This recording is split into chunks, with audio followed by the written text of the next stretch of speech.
Dear listeners, this is the third part of this story. If you haven't seen the past part, we recommend you watch them first. The sun was shining brightly, some piercingly cold white light, making it impossible to see the figure on the opposite shore. The man put the pipe on his shoulder and froze. I was trying to make contact with the slave chopper when a stinger hit us from the right bank. It was so fast that the pilots of the second helicopter had not even noticed when it launched. The rocket hit us squarely on the port side. Instantly, the contact fuse went off and the steel dragonfly turned into a shapeless ball of fire, scattering debris, hit the water, scattering a myriad of fiery spray tearing human bodies to shreds. I woke up screaming. I should have died in that helicopter with the competent. At the last moment, Koida threw me badly wounded into the first helicopter. I sat on the edge of the bed and gradually the events of yesterday began to fill my brain. I turned my head. Natasha was not there. My first thought was that she had run away. Stole what she couldn't run away. But at that moment, my nostrils caught the smell of food being cooked. The door to the kitchen slammed in. Natasha, in a sports jacket hanging down to her knees, entered the room. Good morning. Breakfast is ready. She smiled as she stood on the floor barefoot. Somehow I felt as comfortable as I hadn't felt in the past 6 months. Women can make a comfort out of nothing. For a minute, it seemed like nothing had happened. I was with my family again. Now my wife will turn around, fix my bangs and kiss my cheek. On my lap with joyful laughter will climb my daughter, Sasha. But her indifferent face stood before my eyes and my good mood vanished at once. I pulled on my camouflage pants and staggered into the bathroom. In the mirror, I looked at me not yet old, overgrown double man with an army badge on his neck. Looking at the silver oval on a leather cord, hidden in the battered gray hair on my chest, I thought for some reason that the wall wasn't going to let me go anytime soon. I ran my finger down my cheek. I should shave or not. I wonder if unevenness is still in fashion. It's not going to be an easy day. And the most important event for me would be a meeting with Vera. I splashed water on my face and scratched my hairy chest with pleasure. It was time to move out. I opened the door and saw Natasha standing behind it. Everything is getting cold. I had breakfast with scrambled eggs and stew, drank a glass of tea and kissed a woman on the cheek and went to get ready. I put on a t-shirt, a sweater, and a winter army jacket. Tying his shoes, he told Natasha, "Stay at home. Don't go anywhere. I'll take care of business and come back for you. We'll go buy you some clothes." A question came to my mind. A question that had been on my mind since last night. Where did you get the key to this apartment? Natasha blushed instantly and looked away. I used to live here with my grandfather. What do you mean lived here? I had a bad feeling about it. In the literal sense, the old landlord was my grandfather. I lived with him for a year and a half working, looking after him. Everybody left him. No son, no daughter to look after him. And he had 2 heart attacks. He promised to sign the apartment over to me, but he didn't have time. The 3rd heart attack finished him off. Then his kids came and threw me out on the street. I lived at work for a while until they fired me from there too. Natasha spoke calmly. Without emotion. It was obvious that she had long burned out. Okay. It's a long story. You can tell me later. I buttoned my jacket and checked the tactical knife on my hip. I didn't take it because I feared for my life. I just remembered my father's words. A man should have 3 things in his pocket: a knife, a handkerchief, and $10. I wonder why my father didn't include condoms in that list. The snowfall was over. The sky had cleared and the cold winter was looking at me in a friendly way. I got into a cab I had ordered and called the address. It was a Sunday and the city was clear of cars whizzing back and forth. I got out of the car and stood in front of the doorway for a while. About 3 meters away was a black SUV. There were two men sitting in the car smoking with the window ajar, and two streams of gray smoke rising. I did not see anything else in particular. I walked up to the fourth floor and came to the door. Everything seemed normal for now. I inserted the key and turned it carefully. The lock clicked and the door opened. Yesterday, when I left, I closed the lock with 2 turns. So there is someone in the apartment. It is unlikely Vera. She should come only 2 hours later. I carefully opened the door and slipped into the apartment. I pressed myself against the wall and listened. Silent. I could hear the clock ticking in the hall. I peeked through the doorway. There was a man lying awkwardly face down on the rug with his hand tucked under his arm. One shoe had slipped off his foot and lay lolling orphaned a little away from the rest of his body to the naked eye. It was clear that he was long and safely dead and did not enliven the scenery at all. Rather the opposite. The one word that pulsed through his headlight red fire was fucked up. It was urgent to get out of here. I closed the front door just as quietly and began to carefully wipe the doorknob with my handkerchief. I heard the approaching howl of a police siren. Makes sense. Downstairs the entryway door slammed and indistinct voices could be heard. The elevator clicked and rode down, obediently counting down the floors. I rushed to the top. Luckily for me, the attic was open. It was only a matter of minutes before I jumped out on the roof and ran to the last exit. On the way, I grabbed a broom that was by the wall and a big red bucket. It was quiet in the entryway. I quickly rolled down to the first floor and froze in front of the front door. Godspeed. I put the red bucket in front of me and walked out onto the porch. On the right were 2 police cars and a patrolman in a baggy, crumpled uniform with a submachine gun. I turned slowly to the left when I heard a stamping of feet behind me. Out of the corner of my eye, I saw 2 cops rushing into the entryway. I rounded the corner, leaned my equipment carefully against the wall, and went out to the bus stop. In a few minutes, I was dangling like a sausage in a crowded salon. So that was it. Whose setup was this? I had one question on my mind so far. Clearly, there were cameras in the entryway. I had helped install them myself in my past life, but my jacket had a good hood up to my eyes. And I turned my head away just in time. I dialed Varant's number and moved the meeting to a place only we knew about. We were sitting at a table in a cozy cafe in an old neglected city park. I love that place. Sometimes on weekends, we would come here for ice cream. My wife would sit across from me and speak softly, trying not to meet my eyes. In her 3rd year of medical school, Vera fell in love, as they say, head over heels.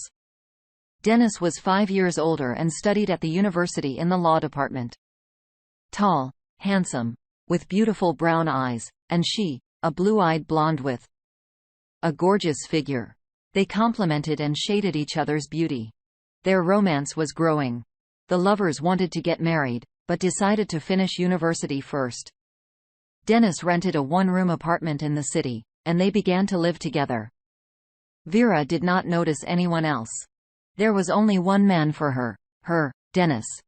Their parents were aware of this relationship and asked only one thing to delay their child: to finish her studies and have a son or daughter in a legal marriage. Her final exams were over and an internship was waiting for Vera in the fall. Dennis was going to leave for an internship in August. So they decided to schedule the wedding for July. On the eve of the wedding, Vera was in a state of euphoria of love, counting days before the most important event in the life of any woman. The wedding dress was already being sewn. The restaurant was booked and tickets to the honeymoon were booked. That night, they made love. And when Vera woke up in the morning, she not found Dennis beside her. She threw her robe over her bare body and walked barefoot into the kitchen. Strangely, he wasn't there either. Maybe he's in the bathroom. Not either. She went back into the kitchen again. An uneasy feeling crept into her heart. Where is he? Maybe he ran to the store. And suddenly, Vera saw a white square of paper lying on the table pressed with an empty coffee cup. She picked up the note and sat down on the stool. "I'm sorry, but I've fallen in love with someone else. Don't look for me. That's life. It happens." The letters began to sprawl and Vera thought her heart had stopped. She wanted to scream, but she didn't have enough air. The girl stood up and tried to go to the window, but suddenly the floor shook and she lost consciousness. Vera came to her senses for a long time, even wanted to commit suicide. But she was young and soon met Yuri. He even looked a little like Dennis.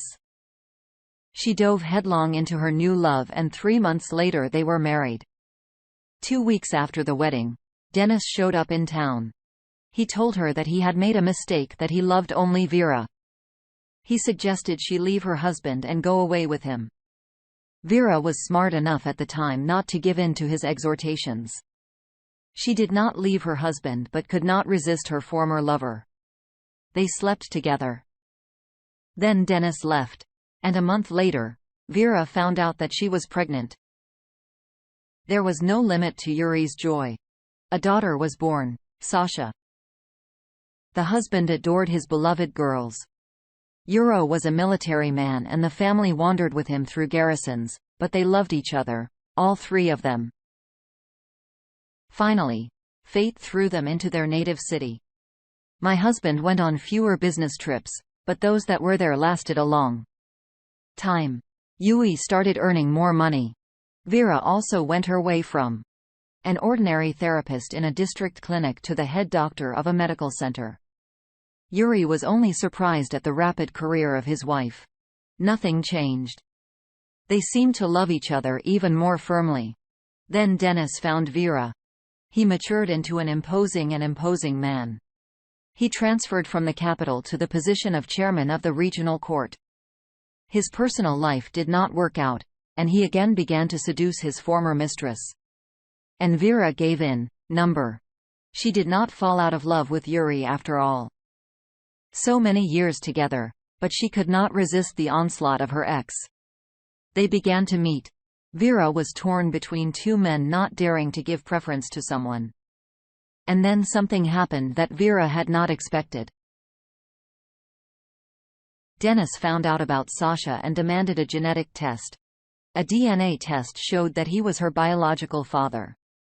That solved everything. Vera was about to leave Yuri, but he left on another long business trip. And a month later, Vera learned that he had died. There was nobody, as after the explosion of the helicopter, there was nothing left. Fate decided everything for her. Dennis brought her a paper from the military registration and enlistment office that her husband had died a hero's death. Vera was sad and a week later she agreed to marry Dennis, having previously dissolved her marriage with Yuri. They told Sasha that her mother's former husband was not her father, and she wiped away her tears and snot and rushed into Dennis's arms with a joyful squeal. Happy Dennis showered his beloved girls with gifts. He bought Sasha a castle. She would not remember her, not father who had raised and loved her for almost 20 years. Money solved everything. Everything was great. Everyone was happy until the lively and disgusting first husband showed up. Vera stroked my arm and looked at me with inflamed eyes. "Yuri, it was a mistake. I really believed that you were dead. I even put a candle for your repose. I had no idea it wasn't true." People from the Army registration office came to me and offered their condolences. Dennis handled the whole thing. He even made a request to your unit. They confirmed everything. Everything was clear. Dennis had cut off all the tails. Power and money had done their job. Love had nothing to do with it. Especially Sasha was his daughter.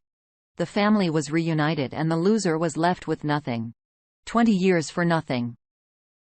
She left me without a second thought, relieved that everything had worked itself out. Did she love me or was she just adjusting? Who will know now? My thoughts swelled to my head like a flock of gray crows constantly returning to my daughter. Her betrayal was killing me more than anything. Yes. I had spoiled their party, especially Sasha's. I stood up. All right, Vera. Do not grieve. No more. I will not appear on your horizon. Live and breathe calmly in 2 nostrils, and I will go further. Farewell. Euro, but I still love you. But it happened. This is fate. I left like a man without turning around.